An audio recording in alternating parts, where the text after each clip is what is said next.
بسم الله الرحمن الرحيم رب اشرح لي صدري ويسر لي أمري وأحلل عقدة من لساني يفقهوا قولي. My name is Muhammad and welcome to Shams London Academy Shines Your Life. And today we will study English, the Oxford system. And it is for the class 10th and it's chapter number 2, The Blind Man. And before starting our lectures, I would like to suggest all of you to stay at home, save yourselves and others as we are facing the deadly virus. Thank you so much for your tuning up. So, now let's start our topic. Before starting the lecture, I would like to give you some hints to make it easy for you guys to understand that lesson, as it is the blind person. As we all know that we have many blessings of our Creator, Allah Azza wa Jal. As we have the face, we have the body structure, we have the heart, we have each and everything in function, and it's functioning properly. But one of the important blessings of Allah Azza wa Jal is eyes. So if we don't have this blessing, you can imagine that how much problems we could face. So today's the lesson is about the blind person, as he's facing a lot of problems. This lesson focuses all of his sufferings, that how he suffers, what he suffers, and he totally describes his story, that how he's able to achieve what he wants to achieve. He endeavors everything in his life, but he couldn't achieve because of that blessing that he lacks, which is eyes. And in further, we will go and we will study as well that in further story, people, when they see this blind person, by people I mean kids, children, they used to make fun of him because he is disabled, he is lacking that important thing, that important blessing, which is eye. And he's carrying a box as well, and in that he carries his own nourishment, his sustenance, and he is afraid to lose that, because everyone, whenever he's walking in a street, every single person, especially the kids, trying to misbehave with that person. So we will study about that lesson. Now, coming towards the book, open your book, that is chapter number 2, by the name The Blind Person, page number 3. So guys, now before I go on the board, you should try to focus and concentrate, and please turn off your mobiles and any other devices that may distract all of us from our studies. So I will write all those important words, their function, and not all of words, about 80% of this chapter's vocabulary. I will try my best to make it easy for you guys, and I will write their specific meanings, and after that also their synonyms will be written on the board for you guys to make it easy to understand. And after that, I will read all the topic, all the story, whatever it is, and you guys will listen. And two things are mandatory for you guys that you will learn as well from my reading. And that is, the first thing is you will know and you will learn how to read, because there are certain spaces, there are certain places as well that you need to have a pause. You should not read rapidly. And the second thing in my reading that you guys will learn is the accent, the pronunciation. Because phonetics plays a very important role in English. It's a very important element. So let's jump on the board, guys.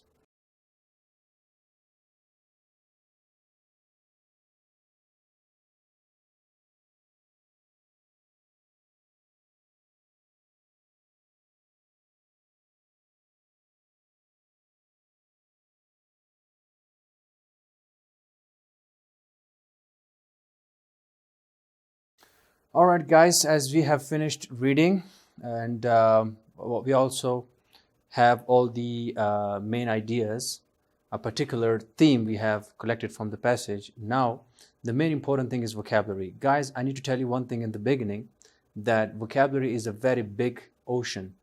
It has different functions. If you jump to the homonyms, to the synonyms, homophones, they have different meanings, they have different sounds, different spellings. Some words have different spellings but same meaning. Some words have same meaning but different spellings. So you need to focus right now. And I have written very simply that how to memorize a word. So as they say that without vocabulary, you cannot even speak, you cannot even learn grammar, you cannot even write, and listening and reading is something else that is far away from us if you don't know the vocabulary.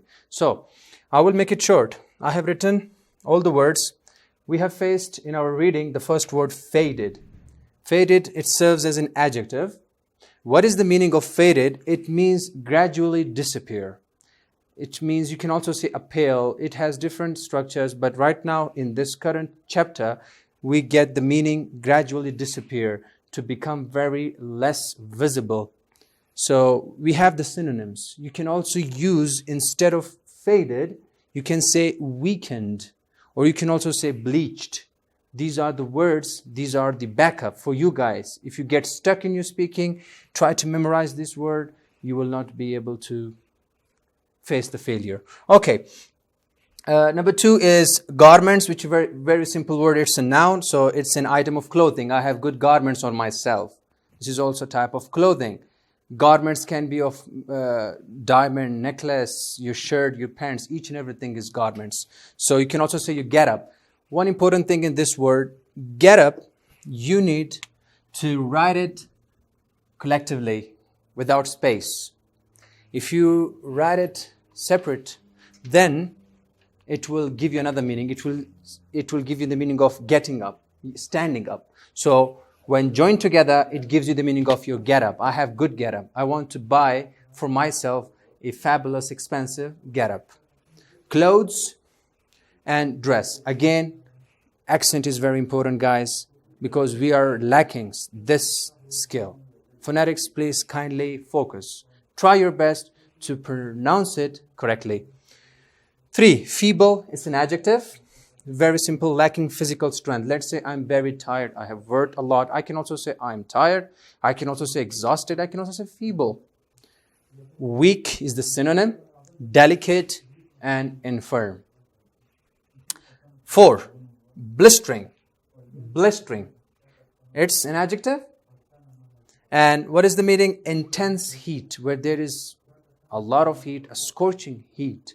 So it is a blistering environment. I cannot work in blistering environment. You can make examples on that as well. So synonyms for that blistering will be extreme, boiling, or intense. But it's mostly linked to that solar meaning, like blistering heat. You cannot use that, I trained so I got blistered. That would not make that much sense. Number 5, shade. Shade is a noun. And the meaning of this is darkness caused by shelter. Very simple, darkness caused by any particular object. So the synonyms would be shadow for shade and shelter as well, you can say that. But shelter has different functions. Don't get yourself confused in this. Shelter can also give you the meaning of shade. Shelter can also be a support for you guys. Let's say your house is a shelter for you. So don't get yourself confused. Number 6, endeavoring. Now this is the best vocabulary for you guys to polish your speaking. We mostly use common words. Let's say I try to become a teacher. So instead of using try, how about I endeavor to become a teacher? That would be a classical a way of speaking. So try to use those words which are very favorable and comfortable to use for the listener and for the speaker. Okay, what is the meaning try hard to achieve? As I've said, it means try, endeavor, same thing, not even but there is a slight difference in the efforts. Endeavor means you really want to achieve something. It means you try hard. And try means simple try. I will give a try. Let's give a try. You cannot say let's endeavor. But you can say let's give a try. So that is a difference. Synonyms you can use for that is attempt, strive, and try I have written. The next word is mount. Mount is a verb. It means to climb on something. I'm mounting on a mountain, right? Mounting a horse. You can say, you can use in different, for example, scenarios like I'm mounting stairs. You can also say, but climbing would be very good collocative word. The collocation is also very important for us to consider. So climb up is the meaning of this word. And what are the synonyms? Go up or climb onto. The next word is disposal. Now this is also a word related to our lecture, today's lecture, the blind man. Disposal here means the access, what you can do. So disposal means the access here, but mostly it gives you the meaning of wastage, disposal, to get rid of useless things. Meaning of this is a means of approaching something. So access and entrance, you can say disposal. Those are the synonyms. Okay, next word is made. Made is a very simple word. Made is a noun, actually. I'm so sorry. It's not a verb. It's a noun. It's a person, a female person who serves inside the house to keep all the functions of the house go on smoothly. So a female domestic servant, and their synonyms, you can also use that. Instead of maid, you can say maid servant or housemaid, or you can say house helper, but housemaid is the best. Induce. Induce is a verb here, guys. Induce, to force someone. Very best word, one of my favorites. Induce, to force someone to do something. Don't induce me to do anything. It means don't force me to do anything. Like you can say that to make someone, a causative verb, if you remember, guys, make is a causative verb which is used to force someone here. So forcing someone. Synonyms are force. Compel is a very, let me highlight this word as well.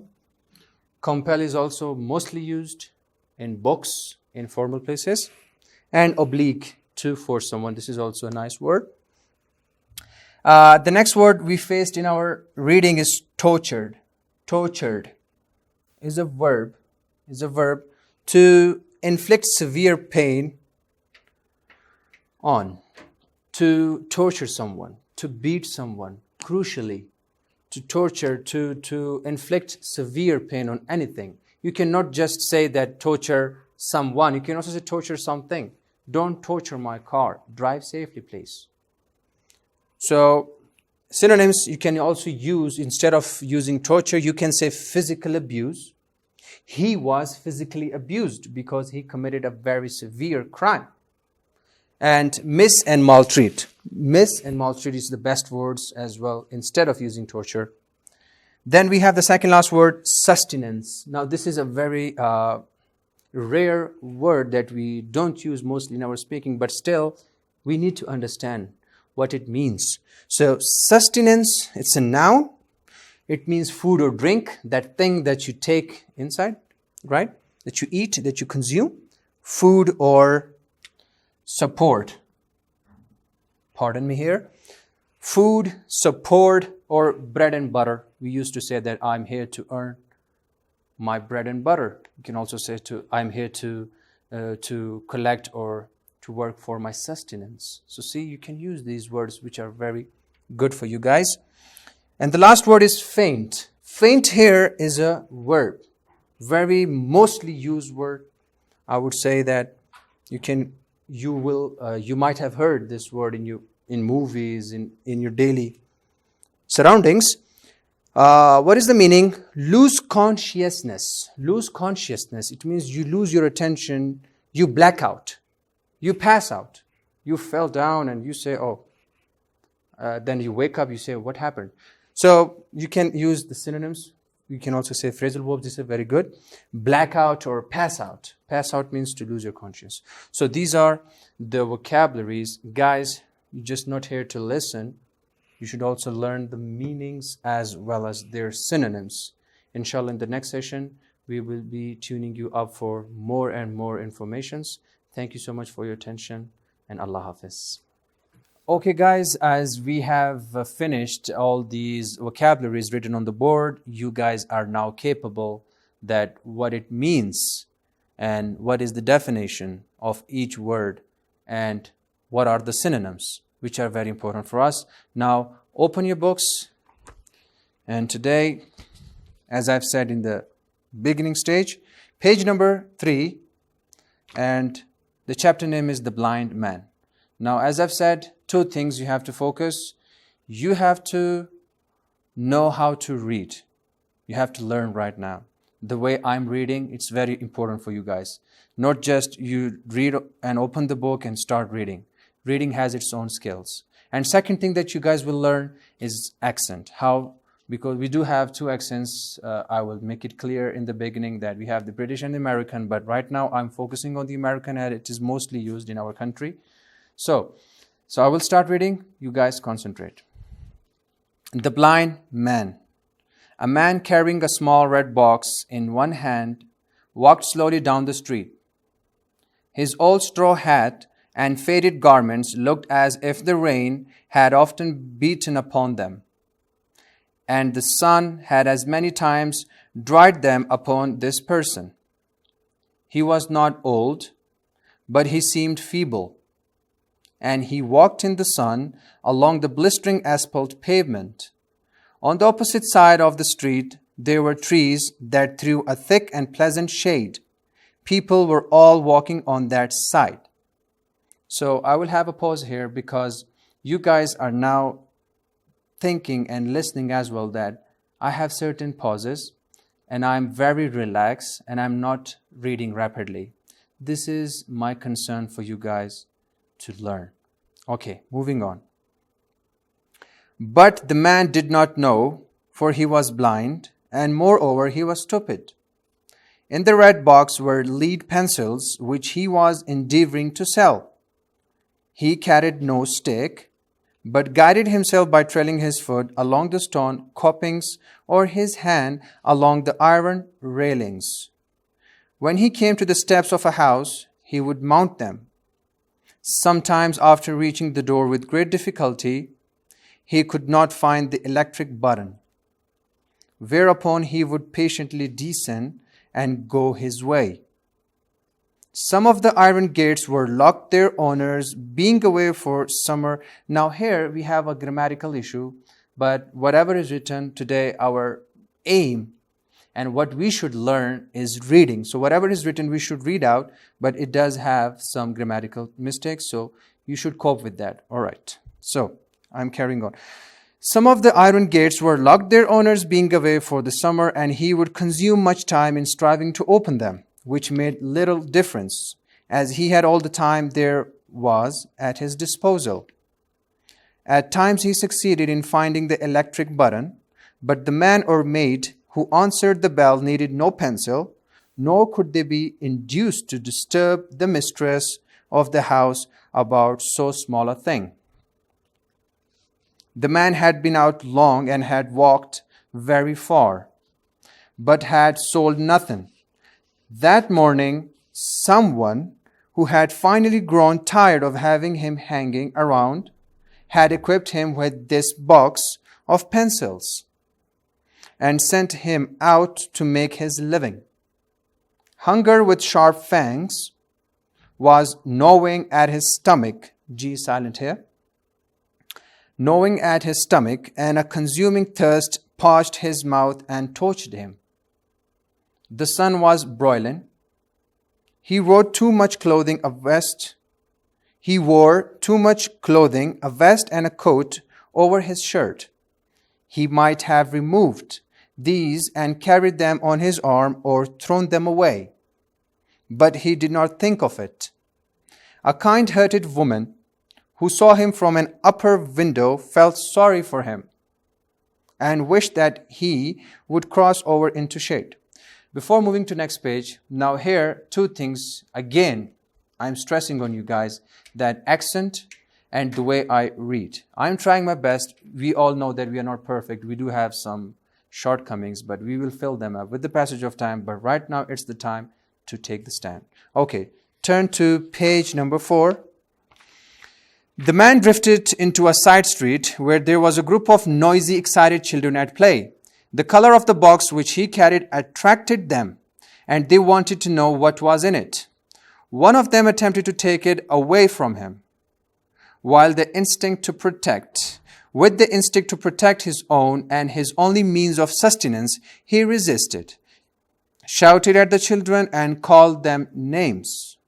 A policeman coming around the corner and seeing that he was the center of a disturbance, jerked him violently around by the collar, but upon perceiving that he was blind, considerately refrained from clubbing him and sent him on his way. He walked on in the sun. During his aimless rambling, he turned into a street where there were monstrous electric cars thundering up and down, clanging with bells and literally shaking the ground beneath his feet with their terrific impetus. He started to cross the street. Then something horrible happened, that made the woman faint, and the strongest men who saw it grow sick and dizzy. The motorman's lips were as grey as his face, and that was ashen grey. He shook and staggered from the superhuman effort he had put forth to stop his car. Where could the crowd have come from so suddenly as if by magic? Boys on the run, men and women tearing up on their wheels to see the sickening sight, doctors dashing up in buggies as if directed by Providence. And the horror grew when the multitude recognized in the dead and mangled figure one of the wealthiest, most useful, and most influential men of the town, a man noted for his prudence and foresight. How could such a terrible fate have overtaken him? He was hastening from his business house, for he was late to join his family, who were to start in an hour or two for their summer home on the Atlantic Ocean. In his hurry, he didn't perceive the other car coming from the opposite direction. The blind man did not know what the commotion was all about. He had crossed the street, and there he was, stumbling on in the sun, trailing his foot along the coping. So this is the reading, guys. I have read this story. All you need to do is to read not just once, for at least 3 times, and focus on these 2 things. One is your reading, how to read, and second, your pronunciation. Now, I will give you a simple stanza or theme of this story, that what it is saying about. I will try my best, and you should also cooperate with me in this session.